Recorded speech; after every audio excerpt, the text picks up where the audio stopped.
Looking for a fast-charging, ultra-responsive stylus for your iPad? Meet the 2X Fast Charge Active Stylus Pen, designed for 2018 to 2025 Apple iPads. Take your creativity and productivity to the next level. Click the link in the video description to shop now on Amazon.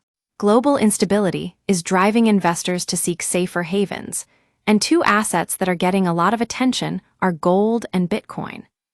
We're seeing a surge in demand for these investment options as tensions between nations rise. Geopolitical events like the recent Houthi missile landing near Tel Aviv have led to increased military action in Yemen, keeping markets on edge. And let's not forget about trade worries, with Trump's new tariff plans causing significant disruption. But what's driving this demand for gold and Bitcoin? Well, we've got some interesting data. Spot gold has risen 0.7% to $3,357 per ounce, largely due to safe haven demand.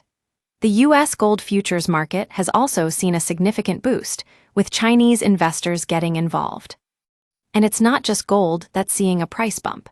Bitcoin is hovering near its February highs, trading around $97,500. This is a significant increase, and markets are closely watching for any signs of a potential rate cut by the Federal Reserve. So, what does this mean for Bitcoin? The Fed is expected to keep interest rates steady between 4.25% and 4.5%. But investors are on high alert, looking for any indication that inflation and slowing consumer demand might delay potential rate cuts later this year. The thing about Bitcoin is it's seen as a way to hedge against market volatility. And right now, with tensions running high and trade worries looming large, investors are turning to it in droves. But don't just take our word for it.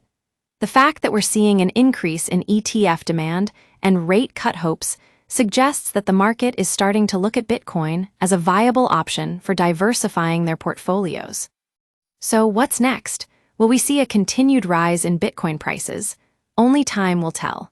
But one thing's for sure, gold and Bitcoin are here to stay, and investors would do well to keep an eye on them in the months ahead.